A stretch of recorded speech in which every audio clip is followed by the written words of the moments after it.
All right, let's make a formal introduction for our listeners. Good afternoon, Aret. My name is Claudio, and I'm calling you from Washington, D.C., from the studios in Fairfax City. We're very grateful that Aret Madilian accepted our invitation to our show. Aret, welcome back, man. Hello, Claudio. It's nice to see you again. Hope you're doing good. All good, man. For people that don't know you, feel free and elaborate about who you are, where you born, like in a musical family, how old were you when you perhaps began taking guitar lessons or piano lessons before you moved from Los Angeles to being in France now? So I was born in Istanbul to a Greek Armenian family who migrated to Los Angeles when I was 13 years old, and where my first musical experiences started as a teen. I had formed a sort of a post-punk or punk band when I was 16, 17 years old with a friend. We ended up recording 2 albums during that period. The first one with the producer named Spot, who was the in-house recording engineer of the LA-based punk label called SST Records. In fact, Spot passed away, died a few months ago, which was news, really sad news, because he wasn't that old. But I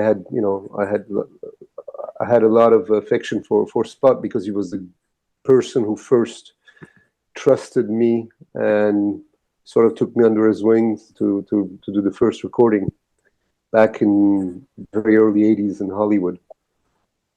So that was the first experience that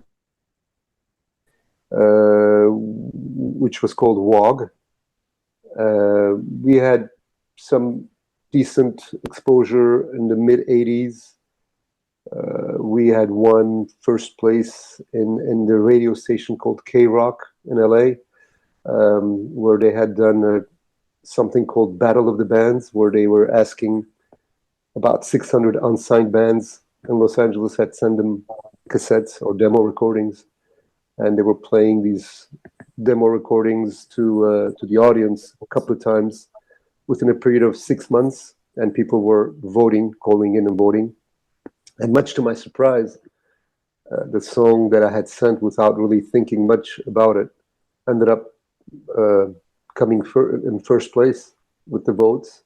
Wow. Which ended up putting us in contact with MCA Records at the time, who were the partners of the sort of event with K-Rock.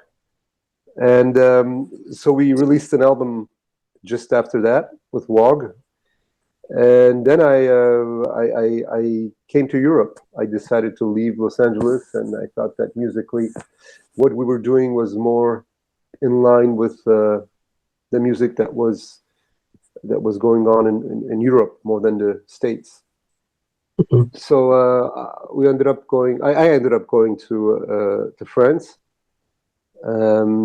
We had a distribution deal with a company called Semaphore in Holland at the time, which was also one of the reasons where I thought Europe would be more interesting. And then, things led to more personal decisions where I just ended up staying in France, first in Paris for about 10 years. And then I moved to the coast of France in Normandy. And I've been here for the last 20 years or so, where Deleyaman was formed and founded in 2000, and we've recorded all our albums in Normandy ever since. Good for you, man. How difficult was the beginning? I suppose you left the first 2-3 years when you moved to Los Angeles. I don't know if you knew French at the time, or or learned the basic to move to a country, learn the language, learn the culture. Yeah. a little bit of Right. money, not much. Say, how do I do? What do I, do That's for a pretty living? much yeah. It's pretty much that was the situation. Well, language-wise, it was yeah. I knew very basic French Yeah, from childhood. Not only basic, but also sort of like the kind of French that you speak when you're children. yeah, I yeah, didn't know the slang. I had no slang, notion of slang French. And when I came in my late 20s, most of the people you meet at that age are speaking slang. They're not speaking the French that you learn in the books. You know what I mean? yeah. I know. So that in that sense, it was I wouldn't say difficult, but it was not what I was expecting. So I had to sort of decipher all the cultural signals as well. Because I came to France with the notion that France was something in my imagination, based on the books I've read, on the French films that I've seen, and on the general idea that we have, which is romanticized about any country that we think of from afar. So it was a nice discovery. There were some disappointments, some on the contrary, very nice, unexpected surprises. So what I did is to learn French. Funny enough, I did something really strange. My main problem was in languages that we don't speak is when you hear people speaking it. Usually, all people who speak their own language, they speak it fast. They don't realize that they're speaking it fast, but it's usually the speed where you can't detect the beginning of a word and the end of a word. So you don't know where the space is between two words. Because when somebody's speaking, sort of, one word after another, it's difficult. So what I decided to do is start reading books in French, even though I wasn't understanding 90% of the books I was reading. I was at least seeing the spaces, when it's in print, you see the spaces between the words. So that next time I would hear people speak, and if it's, sounds more or less like the words that I'm getting familiar with as I'm reading, at least I knew where the words, length was, that, it's not connected to the next word. Like, for example, when I say the next word, for somebody who doesn't speak English at all, they don't necessarily hear the next word. They hear Correct. the Yeah, next word. So that's, yeah, yeah, is that one word? Is that two words? Is that... yeah. So that was something very helpful, funny enough, because I was able to see visually where the spaces were. And then I just basically, I refused to hang out with the expatriate Americans. They were like in Paris neighborhoods where all the Americans were hanging out, or the English-speaking people, let's say, like the bookstore called Shakespeare and Company, right across from the Notre Dame Cathedral. Yep. Well, first, you always end up going to the places that people are hanging out at who speak your language, and then I realized that if I did that too much, I wasn't going to go ahead in French. Everybody's hanging out speaking in English. Yeah. So I sort of stopped hanging out with the Americans and the English-speaking people, and I started making friends within the French around me. And even though I wasn't understanding everything first, I just, you just, and you don't know how it happens. One day you wake up and you understand. Exactly. It's a Yeah, strange phenomenon. yeah, absolutely. How did you end up meeting Beatrice, Valantin? You, you met her at the beginning Beatrice, or later on? no, later on, much later. Yeah. I met Beatrice around in 1995, where I had just come back from Los Angeles, where I'd spent 2 years again. Well, I was in Paris, and then I went to LA for a couple of years because I had a recording deal with a small label who Yeah. wanted to release my piano compositions that I had done completely on the side for my own purposes. And I wasn't thinking much of it, but this person that I had met had heard these compositions and wanted to release them. So I went to LA for a couple of years, and when I came back, I visited a friend of mine who had an apartment in Paris, whom I've known for many years, and Beatrice was living with him at the time, And so I met Beatrice through a friend, and we got along fine. In '95, we were good friends, and then we ended up seeing more of each other starting 1997 when I came and started living in the countryside in Yeah. France after moving back again from LA. And that's where Beatrice would be coming on the weekends to spend some weekends with friends.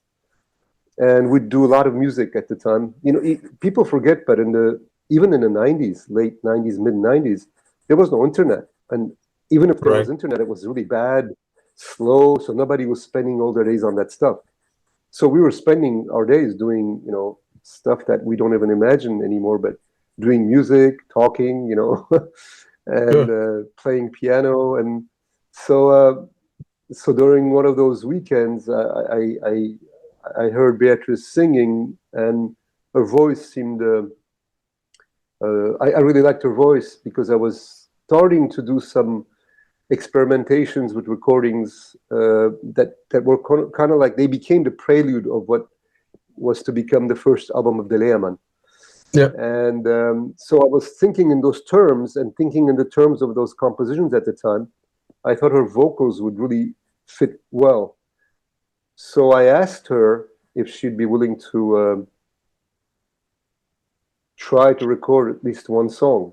My idea was just one song as a guest vocalist first. And she agreed to that. So she came out a couple of months later, and we started doing the recording sessions. And they went so well that we just, expanded to another song and then to another song. And she ended up, being practically the entire album as the vocals, as a second female vocals. And at that point, it became obvious that there was chemistry was really well artistically, Yeah. and personally as well. So we naturally started considering, her becoming a full-time member of the band. Sure. And then there was Gerard, who was also at the time I had met a few years ago, who was also recording all the duduk parts, the wind instruments.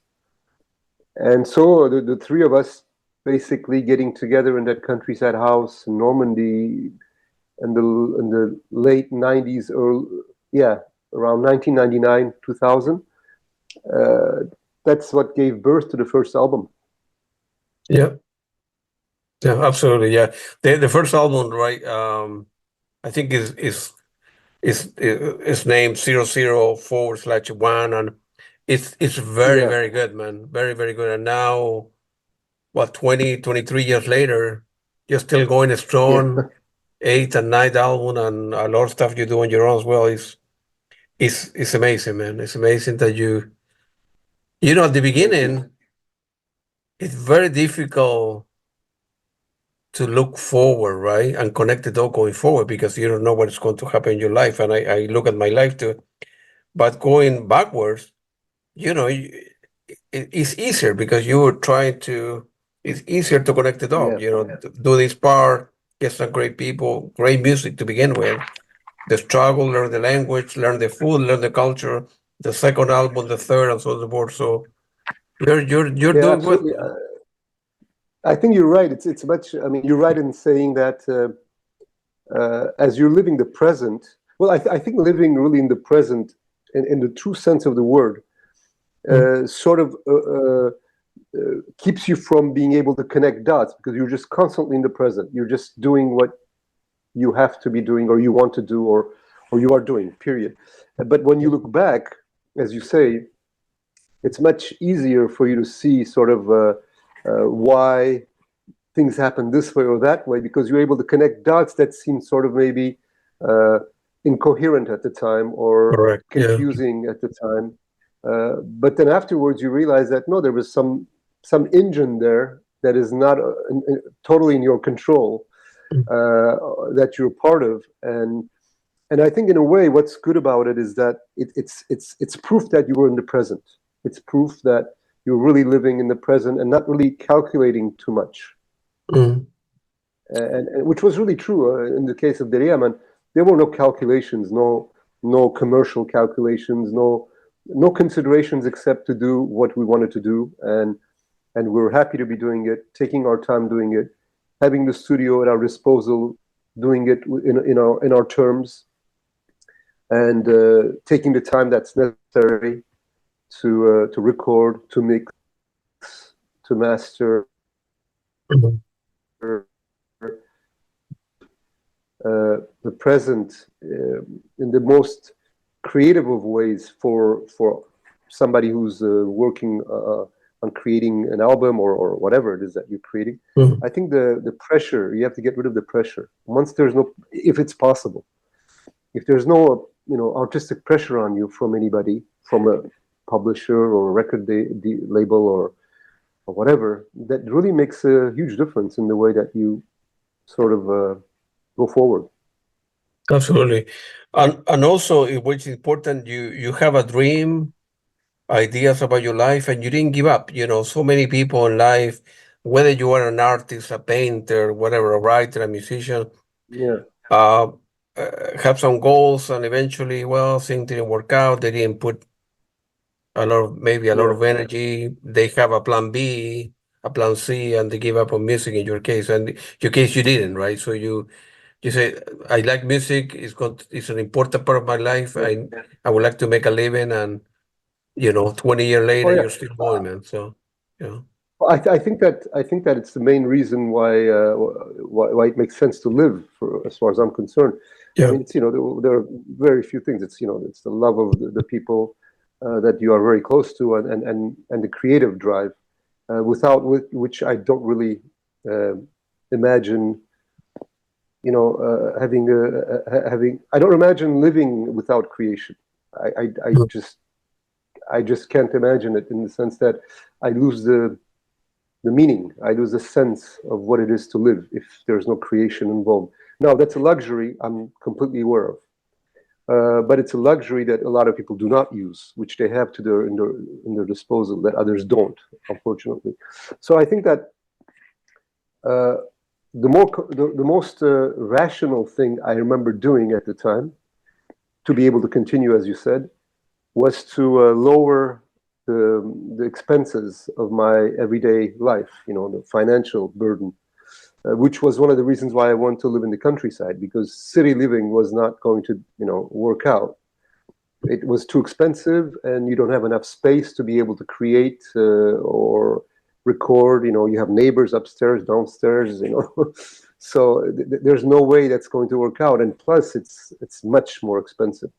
And especially a country like France, as opposed to other countries in Western Europe or in the West in general, I think it's a country where the difference of price is really, really obvious between city and countryside. I mean, if Yeah. you leave Paris and you go 200 kilometers, north, south, west, east, or west, the prices really do change considerably. Mhm. So that's the first step. I mean, for me, was to make sure that the living expenses are as low as possible, so that I can continue to be able to sustain this as you said, this dream or this project of just keeping on recording and doing music. And I still worked, but small jobs here and there were enough to be able to sustain financially, where things aren't that bad. And then the other thing is, basically, you have to be a bit crazy. You have to have a little bit of folly, which is you can't be rational all the time when you're creating. I mean, if you're creating and you are using the measures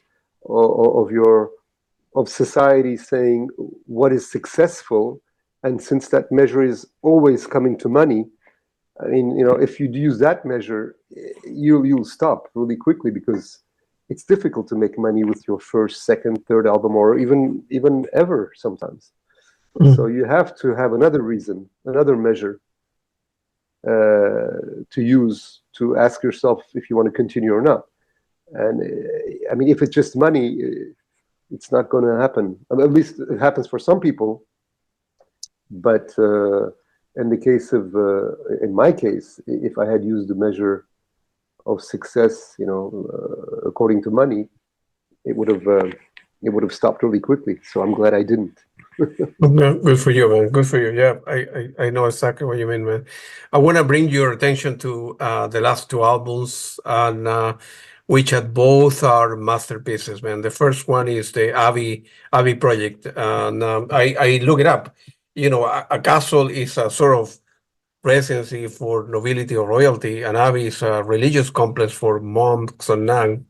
Have you end up? I think the city end up created like a cultural event and then commissioned you to write a piece for all the Yeah, sort of abbeys in northern France in an area called Normandy. Is that correct? yeah, yes, that's correct. What happened is that uh, following a concert that we had given, an outdoor concert at a sort of a small castle's grounds.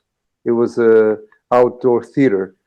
There were some people in the audience who were the presidents or the people who take care of the abbeys of Normandy, who are, they call it an association here in France. It's an association that gather all the abbeys of Normandy. I think there are about 65 of them. And they happened to be in the audience. And following the concert, a couple of months later, I got a phone call of them asking me if I would be, willing to compose some music for a cultural event they were preparing. It was the first edition of a festival, which they were calling in French Étonnante Abbaye de Normandie, which means the amazing abbeys of Normandy. So they were basically creating this multicultural event where they wanted me to compose the music that would be constantly played like a sonic exhibition throughout all the abbeys during the week of that festival.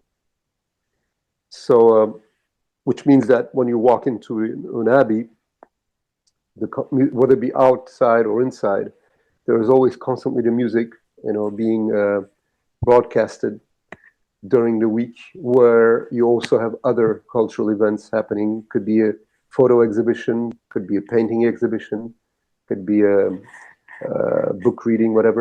But the main music that I was composing was to become the sonic, background to all this. So they had the theme that they had was silence, which was sort of funny because the first thing they asked me was if it bothered me to do music for a theme called silence. And I said, no, not at all. Actually, it does make sense to me because, to be honest,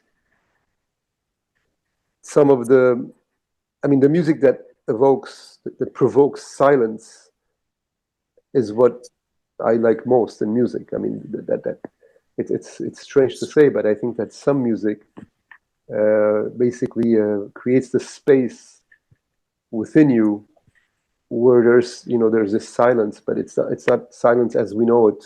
It's not an audible silence. It's a silence of introspection, sort of like a metaphysical silence.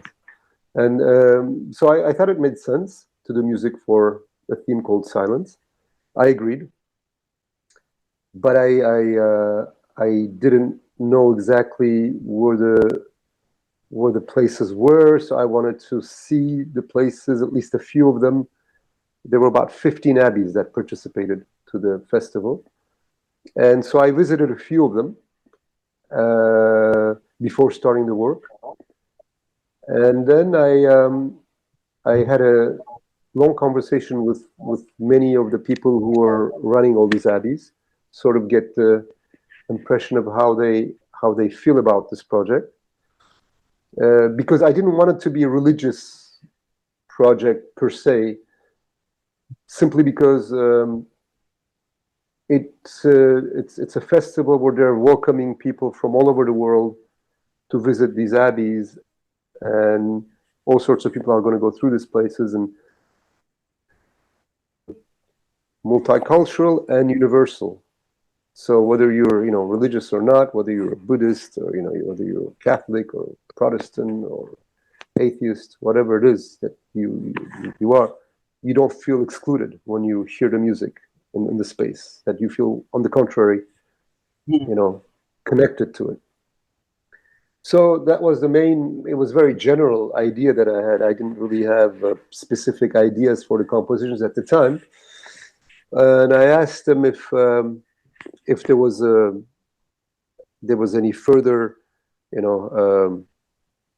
requirements on their part. And they had listened to Deleyaman. They knew our music, so they seemed to really like it, and they trusted me enough to give us, carte blanche, where they said, no, you can do whatever you want. We trust you, and we'll wait for it, and which was great. It's for you, man. That's a masterpiece. How long did it take for you to, like end to end? Because I think it's 10 musical pieces and 45 minutes that was broadcast in 14 abbeys. What was the process? I mean, for end to end, you had like a 6 month, a year to do it, or? No, I didn't take a year because I really wanted to concentrate on it, and really, I have a hard time doing parallel projects at the same time. I mean, I can do it, but I don't like it. I like to really immerse myself in one project at a time. Yeah, that's. I feel more comfortable with that because I really because. I mean, most people who do this can understand easily that even when you're not working per se with your hands on the machines, on the instruments, on the recording process, you're living the thing constantly. It's always there. So if you're doing one project at a time, you can really get into it 100%. When you wake up in the morning, it's with you. When you're, driving, it's with you. When you're shopping for your food, it's with you. So it's a constant thing. If you have too many things going on, you can't do that because you're dispersed all over the place. And so I think that, I just decided I'll do this in one shot, meaning I'll get into this and I won't do anything else until it's done. So I started as soon as I had the green light from them, and I had a date that I had to let's see, what was it? I think they got in touch with me around April. Yeah, it was March maybe. I started, and then I had to turn the work in by latest by mid-October. Yep. So I had about 6 months ahead of me. So I did this for 6 months almost every day, and I basically started. The hardest thing was the beginning. The beginning took the longest in the sense that, it's very, because the first composition for me sort of becomes the matrix, the mother of all the other compositions. Even though it doesn't end up taking central, it doesn't become the central piece necessarily at the end of it all. In the beginning, it does give the first breath to the rest to come. So finding that first piece was the key. And I struggled a little bit in the beginning because I really didn't want to do something which is only ambient. I didn't just want some new age ambient sounds in the background. That I wanted something that had some bones, So I was looking to compose as I would an album, but always bearing in mind that these are going to be, broadcasted in the midst of all this, 1,000-year-old architecture.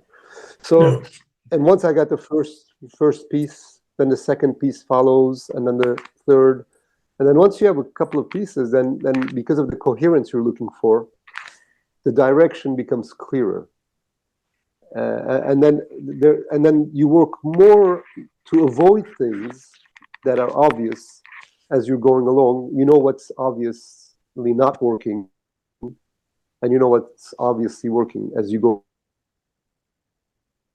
At least that's the Yeah. case for me. Yeah, no, it's a masterpiece, and I think the cultural art festival took place between October 26th and Yeah. November the 1st of 2022. So they they did it only that week last year, or it's going to be, as far as you know, every year the same week, every year the week Yeah, to actually to bring. that was the first edition. So they're doing that festival every year. But Yeah, this first year's edition was the composition was the main central focus. yeah, But ever since, I did have discussions with them, and I have given them the um, uh, authorization for them to be able to use the music every right, time, every year if they want to, because they ended up. Asking, other abbeys afterwards, following that festival. Just a few months ago, for example, I got some phone calls from some people who had heard the music in one of the abbeys, who were, airing it, playing it during some weekend of events. So yeah, I think they're using the music on and off, and they have my authorization to do so. So good, so there, yeah, I think once the album was done, they were really happy with it. They wanted to extend the use of the music, and not all of them, but I think that throughout the years, probably they will use it on and off, and I'll they'll let me know. But sure. Did and I'm happy with that. I'm happy because that was the point to begin with. that's exactly, yeah. I never been in that part of France, Normandy, and I was when I was, I knew your music obviously, and I went to YouTube and looked some pictures, looked some videos from about the abbeys, and Yeah, man, they're beautiful it's places. amazing, man. It's amazing, beautiful, Oh beautiful, yeah, we beautiful. didn't talk about that. We talked only about the music, but the Yeah, places are absolutely amazing. And even if you don't have an inspiration in the beginning, all you have to do is go and visit those places, and yeah, it just yeah, especially there were a couple of them, because what we did with Beatrice once during that week of exhibition during the festival, we took the car from here and we did almost 10 of them just during the whole weekend. And we sort of visited while the music was being played, while everybody was around, and a couple of the abbeys are basically old vestiges, old ruins, and the music was being played, being broadcasted outdoors within those ruins, and it's fantastic because it's really uh, not the music, but the the two together, the music plus the architecture together, they create like a third uh, element, which is it's sort of like a film as you're walking through. It depends on the hour of the day where you're walking through. It depends on the if it's sunny or if it's cloudy, if it's drizzling, if the birds are singing as you're it really, all the elements sort of come together. So the music mm, becomes one of the many elements. absolutely. Yeah. And I'm quite sure the people all over the world, not just French people, but people all over the world want to take like a week off and arrive there, rent a car, and drive around, and especially nowadays with the crazy It time would that be we live. wonderful. Yeah, it would be wonderful, but unfortunately, I have a feeling that people rather go to Disneyland than visit places like this. Which, Yeah, no, but I bet you it's would rather it's go sad. there. Man. Yeah, oh, but it's fantastic. I mean, you see some really incredible architecture, and not only the architecture, the places that where they have the actual geographical locations where they have chosen to build these edifices, these abbeys, are also on their own fantastic regions. I mean, it's in the middle of forests. Some of them are on hilltops. Some of them are just in a small village, and they're really. I think they still have. It's magical to visit, and if you're basically just open to to capturing what's there, the essence.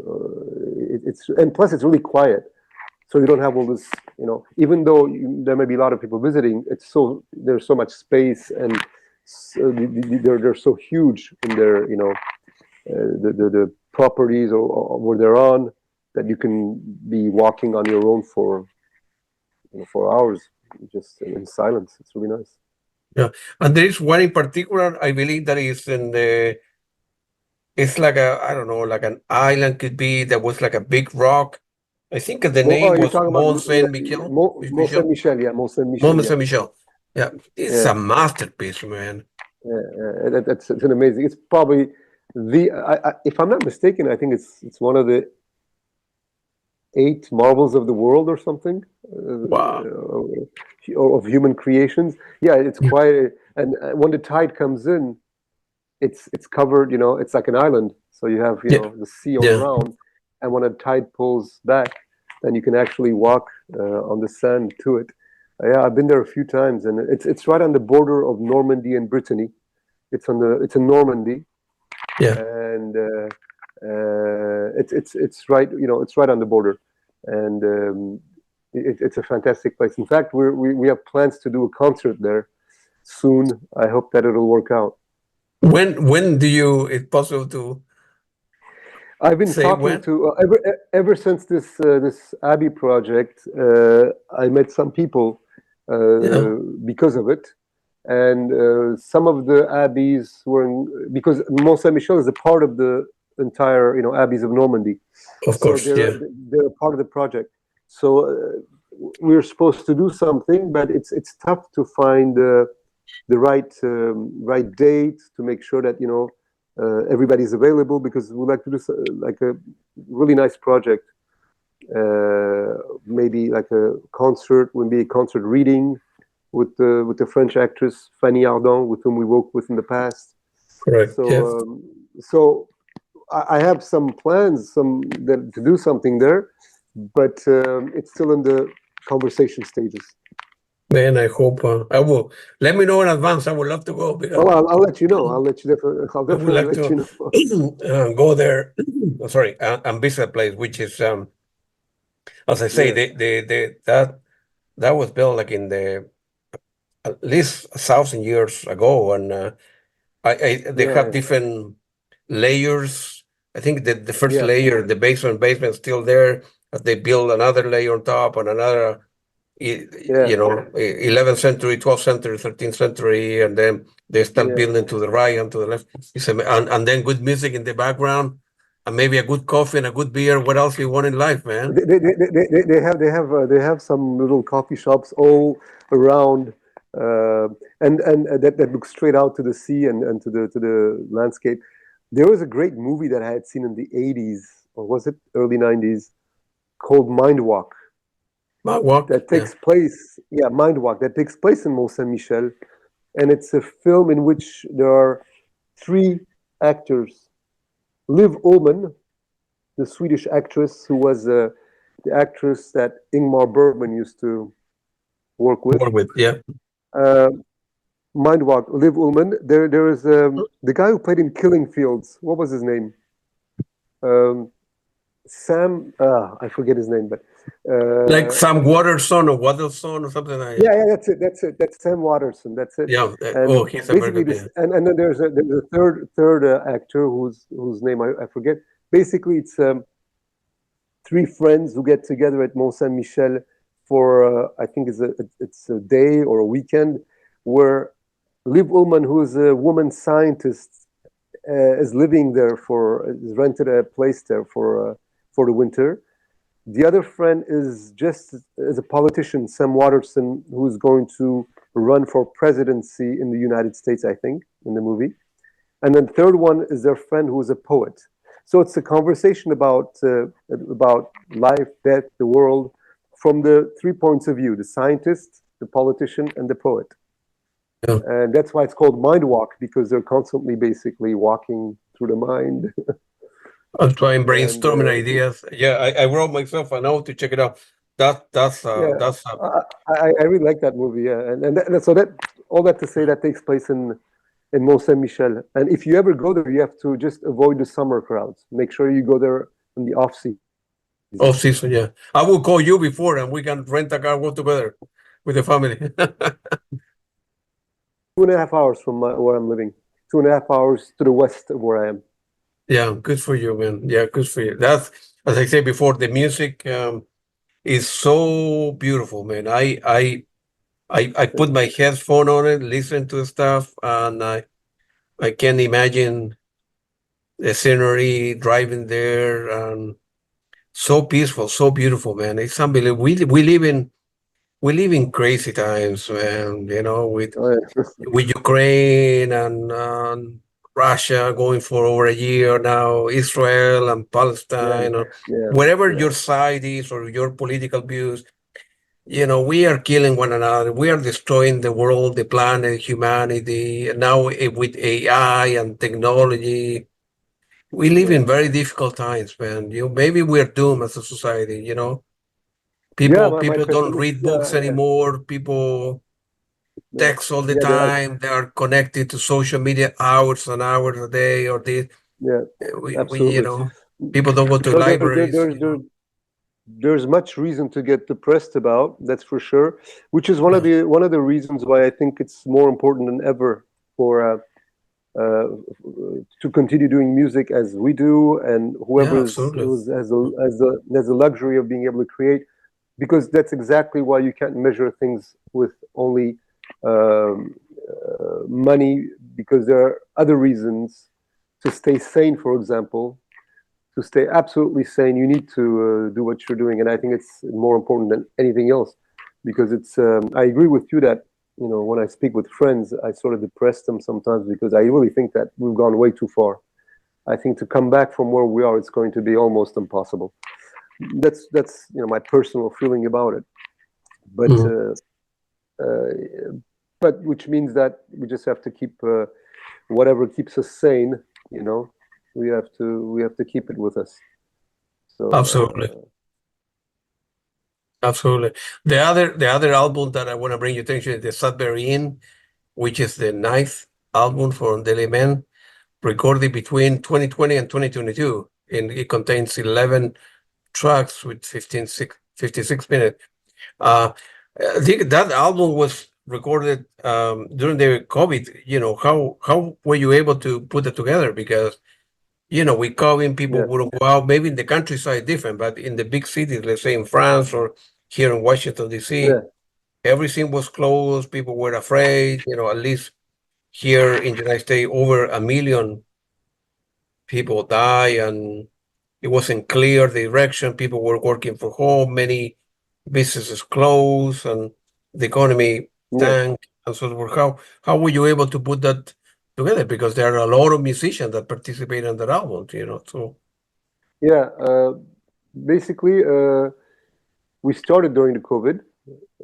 I started doing all the compositions during the COVID, and then what I did is I had each musician come to the studio here to Normandy when I was ready for the sessions with each one of them, often separately, uh, and then I would do my sessions with each one of them, and usually they came either with what they had, like a pass where you were allowed to come and for creative reasons, if you're a band and if you're officially a professional band, whatever. In France, you had a paper where you can actually justify moving from point A to point B if you're yeah, saying I'm going to record, stuff like that. So if that was during the confinement, and then there were some also windows where we're off confinement. I don't recall right now exactly at what point they came and they went, but I know that it was one musician after another, and I would do my sessions with each one of them, and I would do few takes per song, per part. Like Eric, our saxophone, the tenor sax player, would come and would stay for about 3-4 days, and we'll do the maximum amount of sessions. And then same thing with Artyom, the duduk player. Same thing with Pierre, the soprano, and the bansuri player. Madalina, our violinist, and then Beatrice and I would work almost every day, constantly on everything else. So it was in the countryside, as you said, it was easier. I mean, our daily lives didn't change that much, except for the, for not being able to do anything you wanted outside of the house. But basically, to be having the studio in the house, and when we're the creating process, when we're creating an album, usually that's the way we work anyway. I usually concentrate, all my days in the studio. Maybe I go out for a walk by the sea or whatever. But it wasn't that tough for us. I know it was for people living in the cities. The city, yeah. Yeah, and people who had to work every day and all that. That was different. But for us, again, lucky enough that it wasn't tough for us. I mean, financially, it was absolutely, nothing going on, obviously. But again, we were going to do this album no matter what. I was going to do this album anyway, so we had no other consideration than to do the album, and we had no time limits either, as I said earlier. So we took about a couple of years, and it was done around beginning of 2022. It was ready, and the mastering and all that. And there was a really clear concept with this album, the Sudbury Inn, which is basically based on the first inspiration was a poem by the poet named Henry Wadsworth Longfellow, whose poem I came across when I first started working on the compositions, which was from the Tales of a Wayside Inn.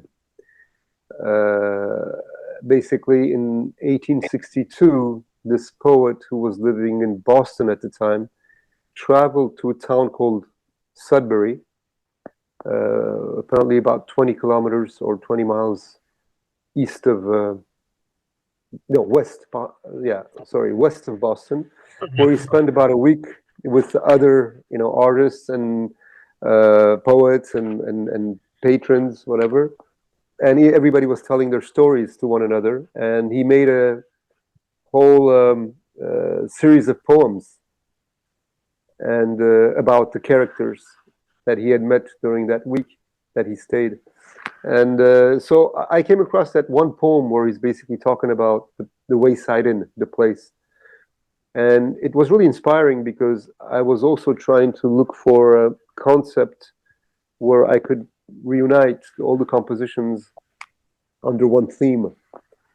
And I thought the idea of this place was very in parallel to the confinement and what we're going through COVID. We're all confined in our homes, just like we would be in some inn during the winter, because it was in October, I think, around the fireplace and just telling our live stories. So basically recording with the musicians and these very small gatherings that we had at the time, talking about things. It was sort of a parallel.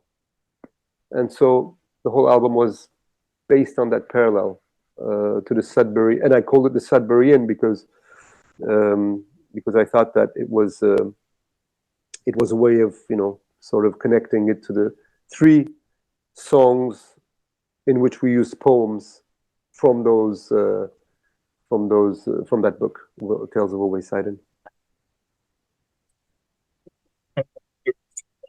We need that Jules Maxwell, who that people may know that from Dead Can Dance as well. Contribute a little bit playing, playing piano in a particular track, right? Another Evening, I think it's called. Yeah, Another Evening. Yeah, Jules also. Yeah, Jules came at quite late, and I didn't even tell him anything. But it's funny enough, I had the idea of having him play the piano Another Evening, but I didn't say anything to him. He just sat, and they were spending a weekend here with his wife, and we were just having conversations and talking. And one night we said, "Okay, let's listen to the album." I didn't say anything; just started playing the album. And at Another Evening, he says, "Maybe I should play on this song." So it was exactly what I thought he should be doing, and Really? it worked out Wow. perfectly. Yeah, he just picked exactly the song I thought that he should play. Yeah. And to be honest, there wasn't much space anywhere else because I had gone really far with the compositions. They were quite, uh, quite intensely full of instrumentation already, Mm. and it was a tough album to mix because it wasn't really.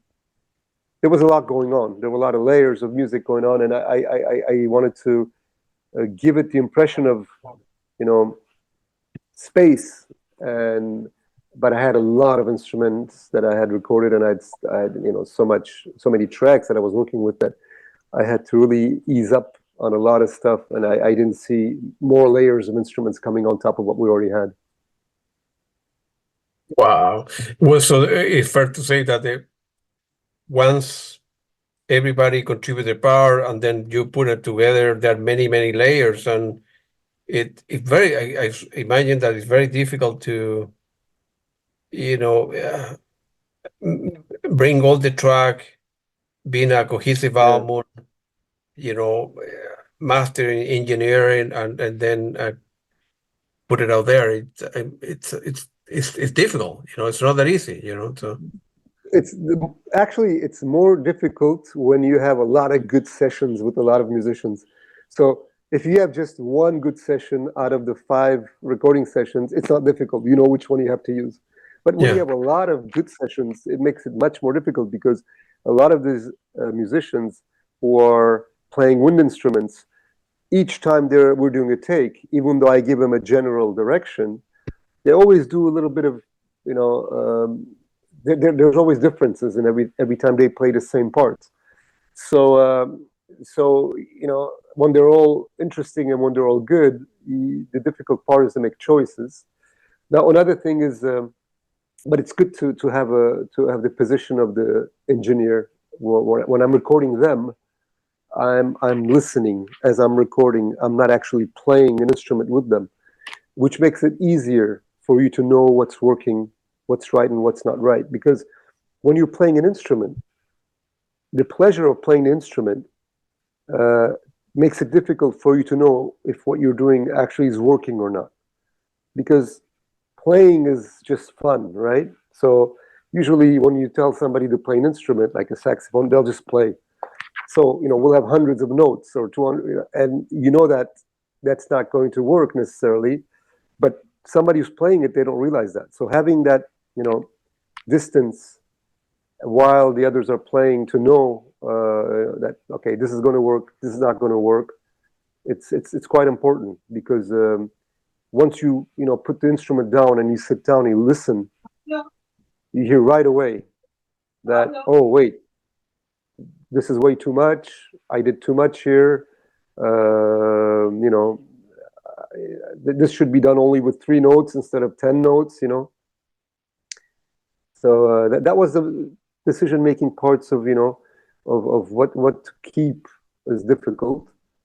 And then you have to decide when you have a song in which you have a lot of instruments going on, who is the central focus, or is there a central focus? Is it like an orchestral, mix that you want, or is it do you want to put duduk up front and then the other ones accompanying, or harmonically, present, or is the saxophone up front?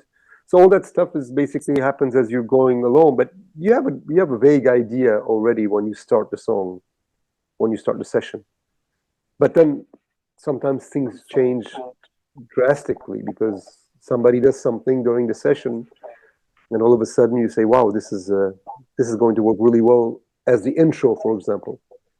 Whereas you always thought that the intro was going to be the piano, for example, or the guitar, and all of a sudden somebody does something in an instrument which was supposed to come, 3 minutes into the song, and you have this new idea that pops up in your mind saying this could be an intro. So all that happens. It's very exciting because it's to me the creative process of mixing is rediscovering the songs. You rediscover the songs that you thought you had in their final versions, because you can do a lot during the mixing process that gives it a It gives you a different version of a song that you really thought you had under control. Yeah, man, that's unbelievable. The both, as I said before, the album is a masterpiece as well, man. Um, I noticed that you during the end of 2022 and 2023, you have been doing some live shows, and how difficult it is to transpose the sound from kind of studio to live performance, and then somebody reading the poetry and so forth. I imagine it's a lot of work because it's not a pop band, it's not Yeah, a rock that you play the drummer star and the piano. Your music, yeah, like the music, for example, that can dance a lot more complex, so it requires a lot yeah. more, elaboration, and then a lot more effort to put a 90-minute, 2 hour live show, right? Yeah. Basically, the work that is the key, uh, whether it be in the album actually or for live shows, and even more so for live shows, is the work as an arrangement, as an arranger. So you've got to put the hat of the arranger on, and you have to arrange the song for the live context.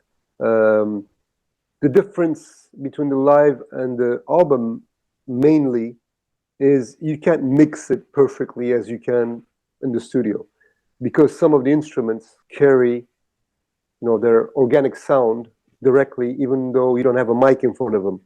In the studio, you can pull it back, the volume, you could put it really far behind, you can put it up for whatever.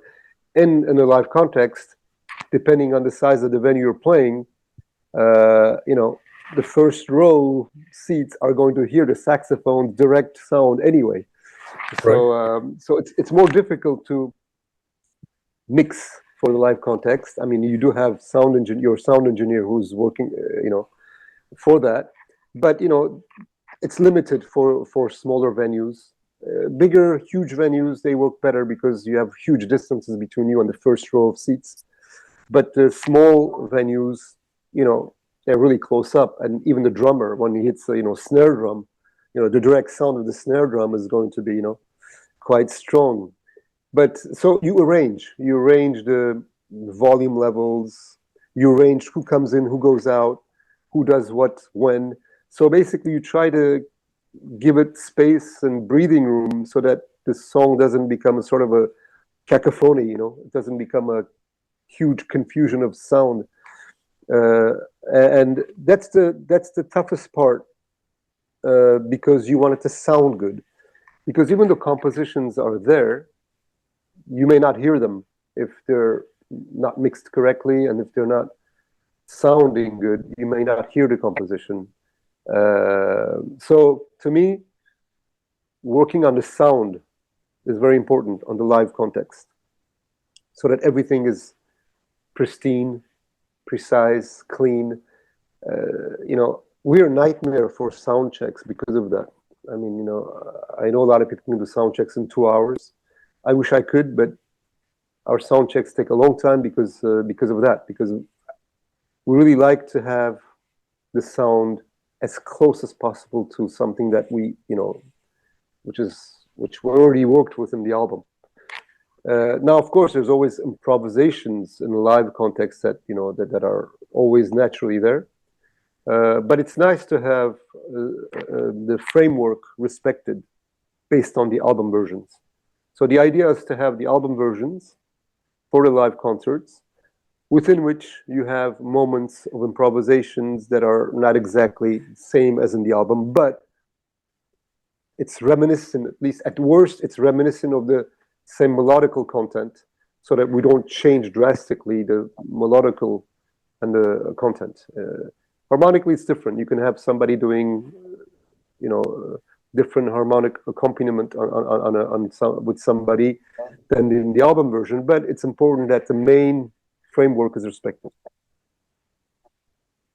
And hopefully at the end of the tour, hopefully break even, and maybe make a little bit of money, or not lose that much, Yeah, because yeah. you're No, yeah, that really is basically, yeah, you don't lose. The point is not to lose, of course, but you breaking even actually sometimes is fine. It's fine because it's important to play with your band, you know, in the live context, because Yeah. all of a sudden you hear these songs that you worked on in a studio come alive, and you get confident that you're able to do this in a live context, because there's always that question mark when you're working in the studio. Can we do this live? Because yes, it sounds great. Yes, you know, it sounds wonderful, but it's studio work. It's you take a lot of time making sure that it sounds great. In a live context, when you're able to do it, it brings you a level of confidence that takes you to the next level. And I think that's really good for the band's psyche. You know, the band all of a sudden is looking at one another. Everybody's looking at one another. Wait, we are doing this exactly like the album. Well, that brings confidence, and that makes everybody do more gigs. And so financially, everything, you know, ends up working out, because, you know, the more you do gigs, the more you are actually generating the finances necessary to keep going, and you know. So yeah, that all depends on how many concerts you do, where you do them, the organizers, and of course we try our best to do it so it works out with everybody and for everybody. So yeah. Yeah, and try and try to recover that investment, because whatever, if a band X, right, end up spending, you know, whatever, $100,000, right, between hiring musician and putting the session together, or record engineer and this and that, how they recover that investment? Well, they are not going to be selling that many. In my hypothetical example, so many tickets. The tickets are like 40, 50 pounds, dollars or so. And then they end up at the end, you know, they end up selling, you know, using the merchandise option, selling CDs, selling T-shirts, so to kind of break even or recover the investment. So one great advantage in France, in the yeah. system, the cultural system they have, is that they do have subsidies that they give to the venues, and so a lot of the theaters and the cultural venues receive subsidies from the either the region they're in, the department, what they call the departments, the cities, and so culture is well subsidized in France. Oh, okay. Meaning that, for example, if you have a venue which is subsidized, which receives subsidies from let's say the Paris region, and you only have 200 seats, but you need to have people come and discover something you're proposing, they don't have very expensive ticketing. I mean, compared to the States, I don't know how it is in all the other countries, but like you can see a really good quality show for €15 to €20 in France. Yeah. So basically, even if you have 200 seats, if you make a quick math calculation, you won't cover necessarily what you're paying the artists and the expenses. But because they have subsidies, they're able to actually pay the difference, cover the difference, pay the differences, and not worry too much about if the numbers coming in from the ticketing is going to cover, you know, the what you're paying to the band, what you're paying to the sound, light engineer. So the subsidies help allow them to propose cultural events or concerts and shows that are of good quality, without having to make those basic calculations based on ticket sales only. So that's a huge advantage in France. That's great. And also for, a senior people in the 60s that are a senior discount, or the students under 20 or 25, giving a subsidy to enjoy music, instead of paying whatever, 20 pounds, which is nothing here in the United States, paying 10 pounds or so, to pay as much as you can, so. I mean, all this is in danger too. I mean, the more capitalistic approach of culture is spreading, the more this will be in danger, even in France, because if you start basing everything on math of so many tickets have to cover this much. I mean, you'll never be able to do a concert that is going to break even, because if you have a 100-seat theater, And if you're only asking 15, euros per seat, even if you sold every seat on there, you're talking about 1,500 euros. 1,500 euros is never going to, pay and the band and the sound engineer and the light engineer and Exactly. whatever you're renting. Yeah. So that would mean basically the end of a lot of the smaller bands, and that means that you'd have to always have the big names, and all of a sudden start charging much more for tickets, so that you can bring in the money. But if you're charging 15 euros, you have to have the money coming from somewhere to cover the difference, which is the subsidies. Yeah, here 15 euro is compared to the concert that I go is it's very small amount. I mean, people, as you know, coming from the States, I don't know, the Genesis, the Fleetwood Mac, the Peter Gabriel, those all are these people that were bigger names. They're like 300, 400 pounds a gig, Yeah, they're much bigger names. Yeah, big names. So they're, yep. Hold on one second. Yeah, no problem. That's Sorry okay. Don't worry. Yeah, I mean, but then those people are end up playing in venues of 10,000 people or something like that. So it's a capitalistic system. It's very difficult. Absolutely, that works perfectly for the organizers who are going to go and rent out the venue and then make their math, and then but to give you an example, like our concert we did at Maison de la Poésie, which is called House of Poetry in Paris. Which is the old theater, Théâtre Molière theater from the, I think, 18th century. 1863. About 200 seats. And we did it with Fanny Ardant, who's quite a famous figure in Europe and in France. And the tickets were only between 15 to 20 euros. I think it was like average price was 17 euros.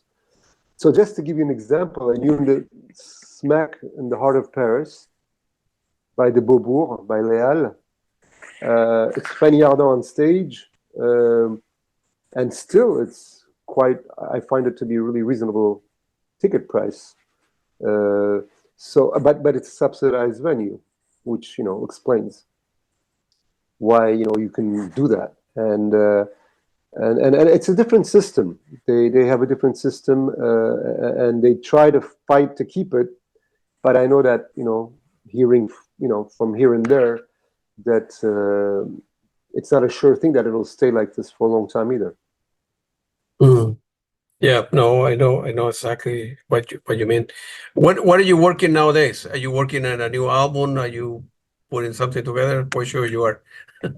Oh yeah, I'm always working. There's no doubt about that, because I actually I don't even call it work. I'm just living, Yeah, absolutely. Yeah. So right now, what I'm doing is I am working on the sound. We recorded our last concert with.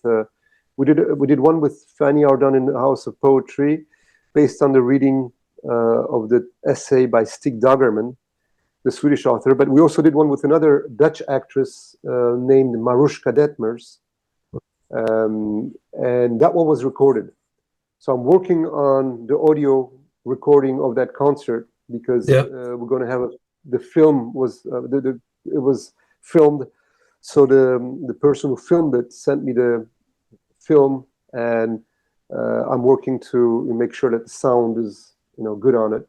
So I'm working on that, and then we're going to be rehearsing pretty soon, starting next week, the week after next week, for the next gig we have, which is near Paris on February 3rd. I got it. Yeah, and for that, for the live performance, it's going to be like a DVD, a Blu-ray, hopefully. We don't know. We produce, there are many options. We don't. Yeah, it could be platform where we're going to air it, premiere it for the first time. We'll probably make something physical at some point, because I know we have a lot of people who come to our concerts who like physical, objects. Yeah, I'm one of them. I'm one of them too. So I think that the idea is to do something physical. I don't know if it will be Blu-ray. I mean, DVDs. I don't even know if people have DVD players anymore. But I mean, even CDs, you know, more and more people don't have CD players anymore. So, but we do still sell CDs at the concerts. We do still have orders of CDs. I know Yeah. vinyl is bigger than CD right now. Yeah, So correct. we might be releasing, we will be releasing a very limited edition of vinyls of each Deleyaman album pretty soon. Yeah. Probably limited to about 100 copies per album, something like that. And yeah, so the idea is to always have some trace of what we're doing in some form or another. Yeah. We have this video, a friend who films, his name is Renaud, who comes with us to many of the concerts, and he films them. So every time he films them, we also record the audio directly from the mixing console. So we try to do our best to sort of restitute and keep a trace. Yeah, absolutely. Feel free to mention the last question. Feel free to mention your website, your Bandcamp account, where listener to this interview can buy your music, can buy your MP3 format or digital format. Yeah, all the formats. You can actually have the Bandcamp is the best place for that. Yeah. We have our Bandcamp page, which is what was it? Bandcamp.deleyaman. No, deleyaman.bandcamp.com. Correct. It's deleyaman.bandcamp.com. That's where you can get all the albums, and they have all sorts of great formats there. Our website is deleyaman.com, obviously. Yes. We have the usual social media pages on Facebook and Instagram under our name, Deleyaman. Yeah. And we also have a YouTube channel where you can basically see some live concerts and all that goes along with it, the videos, etc. Yeah, and I will be when I upload the interview tomorrow, I'm going to be putting the links for people to reach out to you, go to the website, the YouTube, and then the Bandcamp. And I will send you another email because I'm interested in getting physical copy. Like you, I like to keep things. Okay, great. Send me your address so I can send it to you. Yeah, I will. And I have, as you know, in the back to the left, the second floor, I have a lot of my music collection now is between vinyl, CDs, Blu-rays, over 10,000. So, that's great. I spend time, money, and energy into buying stuff. I like physical things. You'll never get bored. No. I don't know how people can listen to just an MP3 or read a book on a PDF instead of open the book. Well, if you don't have another choice, right? Our generation has a hard time with that. I mean, the physical copy is just something. It's a relationship with the band or with the writer, absolutely, or with the director, which is different. It's different. It's just to see it. I have my vinyls here just to see as I'm passing by. The cover of a vinyl, it evokes a memory or something. I cannot imagine reading, I don't know, Pablo Neruda from Chile, in a PDF form instead of reading the book. The poetry is beautiful stuff. Yeah. All right, man. Aret, was very nice talking to you, man. Again, thank you again for your time, and you're doing great. Your music is great. You still have a long way to go. Great music to come your way, and hopefully we'll get together for dinner and a beer or Chilean wine, whatever. Surely. Oh yeah, let's make it more than a hope. Yeah, you just let me know. For sure. Yeah, I will, man. I will let you know that. Thank you very much. It's great seeing you, Claudio, and it's thank you for the interview and no problem. Keep doing what you're doing. That's great. Thank you. Appreciate it. Thank you very much, man. Appreciate it.